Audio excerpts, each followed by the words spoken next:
Salut! Alors là me voilà de nouveau en excursion, enfin l'été est revenu. Après un mois d'avril pourri, un mois de mai pourri, et heureusement une sortie quand même avec la transhumance, malgré un temps mitigé. Et ben nous voilà enfin sur une journée magnifique, plein soleil, belle chaleur. Et il reste encore un peu de neige sur les sommets en altitude. Donc le mois de juin, là, j'ai l'impression qu'il va enfin se prêter à la randonnée. Aujourd'hui, le programme, c'est de partir de l'Hospitalet Andorre. Donc j'y suis parti il y a environ 1h30. Et comme on peut le voir ici, je passe par les Bézines, donc il y a un haut lieu de la randonnée en Ariège. Ici on a le lac des Bézines avec un barrage là, un peu plus loin, que j'ai filmé juste avant. Il y avait des ouvriers EDF et on a évoqué un peu la privatisation là, qui fait plus que menacer. Donc ça se joue au niveau de la SNCF, mais ça se joue aussi à EDF et ici en Ariège et ailleurs. Beaucoup de barrages vont être concernés par la privatisation, avec Total qui se met dans la concurrence. Ici j'apprends qu'il y a des locaux, des élus, etc. qui ne seraient pas contre cette privatisation. Sans doute qu'ils vont avoir quelques gains financiers pour eux.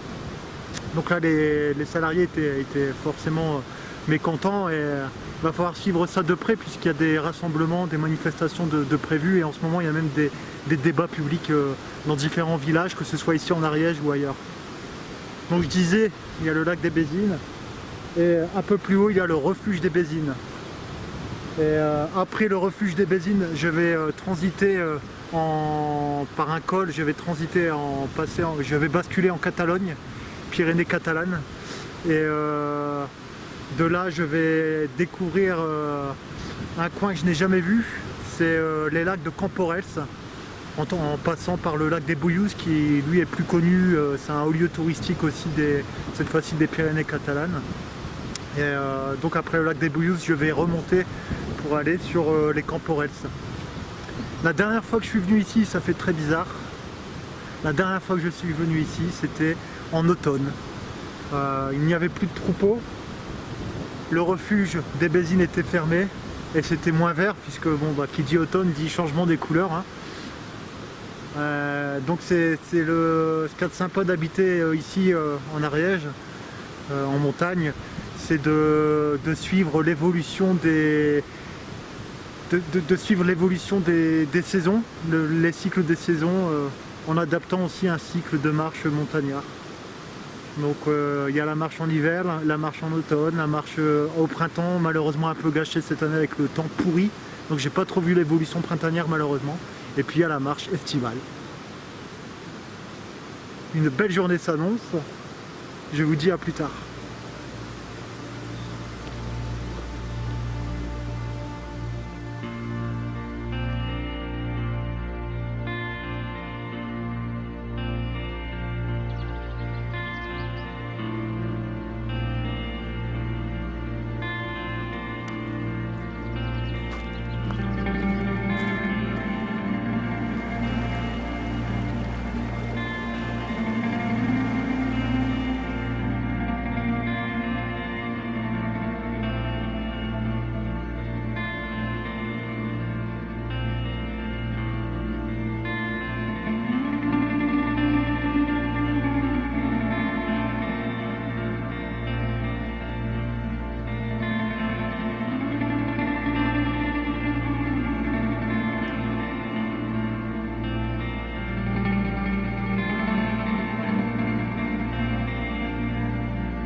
Il est là-bas le col.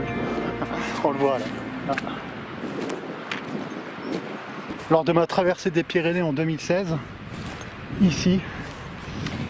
Dans cette étape, je m'étais pris un orage. Et ici même, ça a commencé à bien pleuvoir. Et je m'étais pas arrêté au refuge des Bézines, j'avais juste pris un café, mais j'avais hésité, mais j'avais décidé de continuer l'étape. Et donc ici, il y a eu de la pluie, une grosse pluie, et un peu plus haut, orage, éclair et grêle, voire grelon. C'était terrible et ça a été mon étape de montagne la plus corsée en météo. J'ai jamais connu une telle intempérie, à tel point que je m'étais abrité sous des espèces de gros blocs rocheux pour esquiver un peu la charge de grêle. C'était vraiment terrible.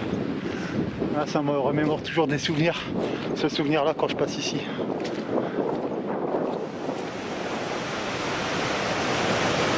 Ça se précise, bien raide et dénévé dans des blocs. Et là forcément le balisage, on ne le voit pas. Hein.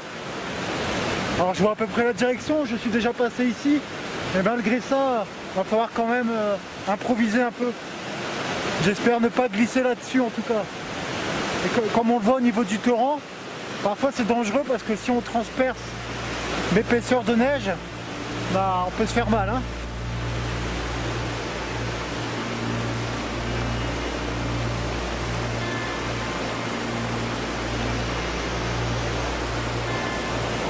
Allez, let's go!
Voilà, je bascule dans les Pyrénées catalanes, dans le département des Pyrénées-Orientales.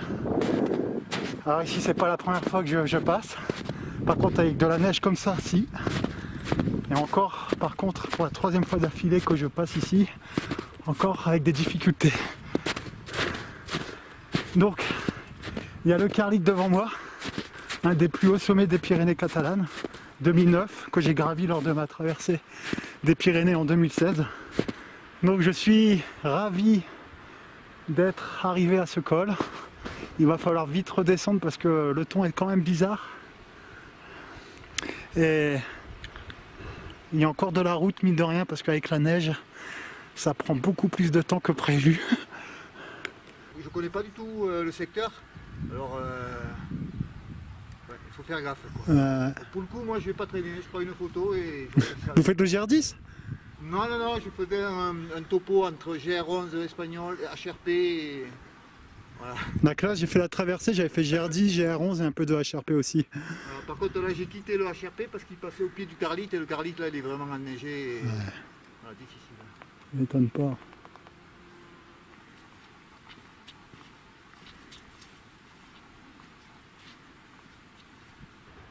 Bon, bah, bye bye l'Ariège.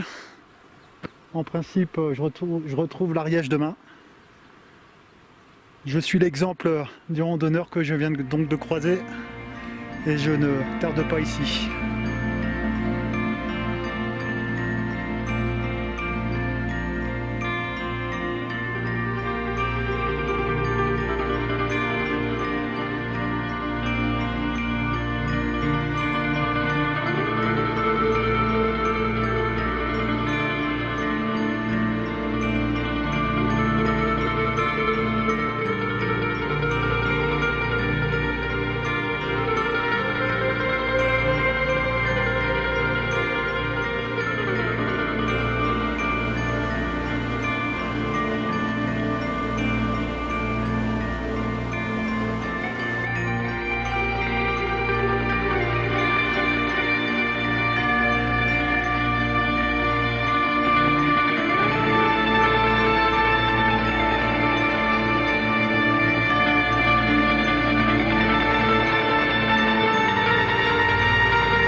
l'occasion aussi là, de faire un petit point sur les précédents sommets que j'ai côtoyés. Alors là il y a le puy de Pedros qu'on voit bien depuis le refuge des Bézines, hein. C'est quasiment c'est un des sommets majeurs en tout cas du refuge des Bézines. Donc d'ici on le voit bien aussi, le puy de Pedros, 2800 mètres je crois. Puis sur ma droite on voit le col précédent,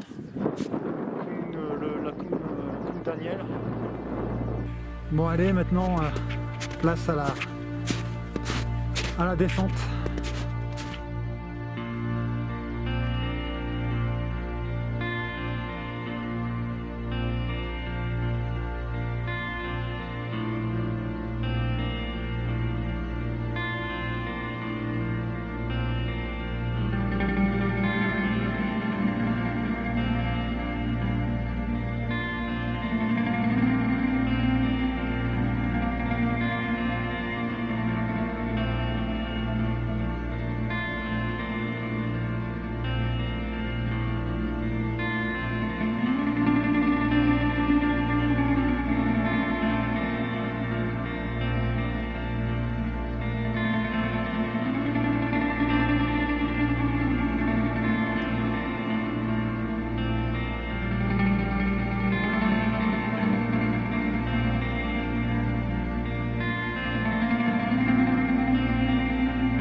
Est agréable. On a vu des isards, comme c'est assez calme, les isards n'hésitent pas à passer ici. Bon, ils m'ont aperçu, ils ont fait une course. C'est toujours bien de rencontrer la faune sauvage dans son élément. En tout cas je suis cassé, là il doit être 9h. 8h40. Je suis bien cassé, en plus j'ai alterné le chaud et le froid et là je le sens, j'ai mal au crâne. Et comme souvent quand je fais de la randonnée comme ça avec des longues étapes, 8 ou 9 heures je suis couché en général. J'arrive pas à profiter jusqu'au bout de la soirée du cadre, surtout que là ça se dégage. Donc on aura une nuit étoilée. Et donc demain matin on aura du soleil a priori.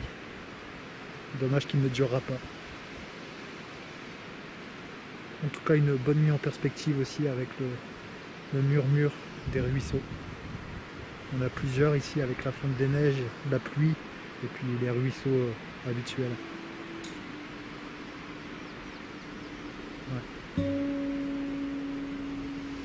bonne nuit en perspective.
Je fais la traversée Pyrénées et quand je vais arriver à Saint-Jean-Pied-de-Port, je fais aussi Compostelle.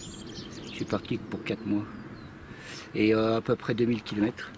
Et puis je vais faire ça en douceur parce qu'au début, mon amie est venue avec moi faire Stevenson.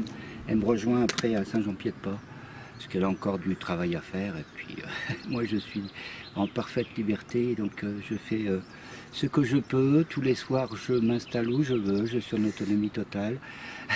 J'ai acheté de quoi manger pendant quelques jours. Je ne sais pas si je vais trouver une épicerie plus tard, mais on verra bien. Pas avant un petit moment là, je crois. Ouais. Et non, j'ai acheté vraiment de quoi manger. Et là, j'ai dormi au lac qui est en dessous du lac des Bouilleuses. Là, c'était merveilleux. Là, j'étais tout seul et c'était incroyable. Une belle beauté avec les montagnes comme ici, là, les montagnes bien enneigées. Ça, c'est incroyable ce truc. Et du coup, c'est un beau pays. Vous êtes parti de Banyuls? Ouais, de Banyuls. Ouais, j'ai récupéré Banyuls. Après avoir marché 12 jours, c'est le 13e jour, j'ai fait Banyuls et j'ai commencé à Banyuls. Et c'est quoi, du coup, pour l'instant, vos sensations sur les différents paysages parcourus? Est-ce que vous avez fait les Pyrénées-Orientales? Pour l'instant, j'ai fait, pour arriver là où je suis, là, j'ai fait de grandes ascensions, en plein soleil, en plein caillou, en plein cagnard, qui n'était pas forcément évidente, mais ça a changé puisqu'au début je n'avais que de la pluie tous les jours, de l'orage, etc. J'ai eu au moins une quinzaine de jours d'orage ou de pluie, quoi. Donc c'est vrai que après quand le soleil arrive, on est bien content de pouvoir sécher les affaires et puis de repartir sec et tranquille, quoi. Et il y a un coin que vous avez préféré pour l'instant? Pour l'instant, c'était le lac juste en dessous. Le lac d'en dessous, oui, mais il y a d'autres endroits merveilleux, hein, du côté de Py ou du côté bien avant encore. Mais Mais c'est différent, vraiment différent. Quand on démarre de Banyuls, on a la possibilité de regarder des deux côtés, c'était incroyable, on est sur une ligne de crête. Et c'est merveilleux, et puis après ici c'est différent, c'est évidemment différent. Alors ce qu'il y a d'important, ce n'est pas la distance, ce n'est pas l'exploit, c'est surtout la rencontre. Voilà, c'est tout ce qui est important, le reste, c'est aucune importance. Je viens de rencontrer une vingtaine de personnes qui marchent, qui ne m'ont pas adressé la parole. Bon, bah, c'est pas grave, hein, s'en fout. Je m'adresse à d'autres personnes qui sont plus concernées que ça. Mais bon, c'est bête parce que bon, ils marchent, ils parlent entre eux et puis ils regardent pas le paysage, quoi. Et ça, c'est un peu lamentable, quoi. Ou alors les types qui courent, voilà. Tenue minimum, 2 bidons sur eux, de quelques centilitres, et puis il faut que je sois dans l'exploit, quoi. Donc, aucun intérêt. Voilà, bon, j'y vais, mon gars. Bah, bonne route, hein. Parce que voilà, je vais y aller quand même, hein, c'est pas le tout. J'ai encore dû passer la planche. Allez, ciao.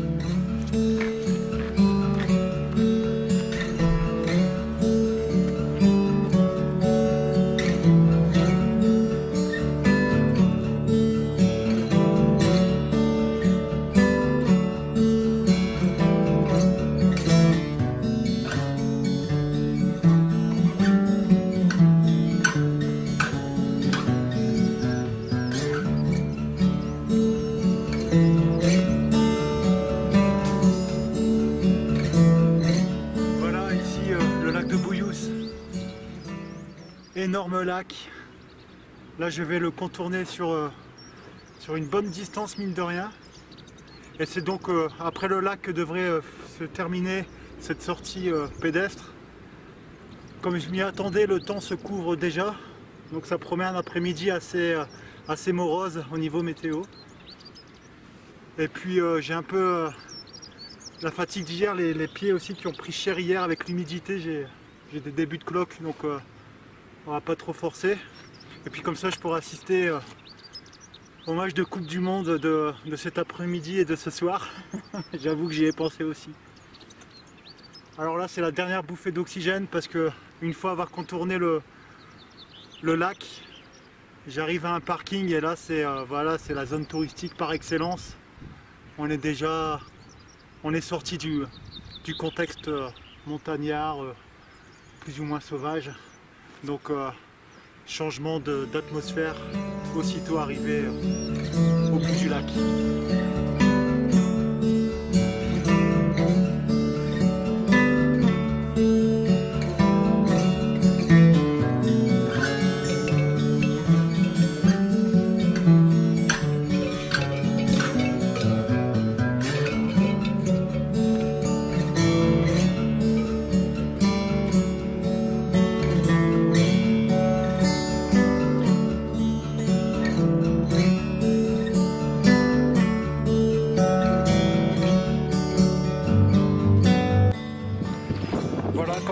Je m'arrête ici exactement au barrage du lac de Bouyous qu'on peut voir là. Donc un barrage très important puisque d'ici en fait ça alimente d'autres barrages plus bas tout le long de la vallée de la Tête. Donc la vallée de la Tête qui va jusque vers Perpignan environ, dans les environs de Perpignan. Donc là, maintenant c'est mission autostop.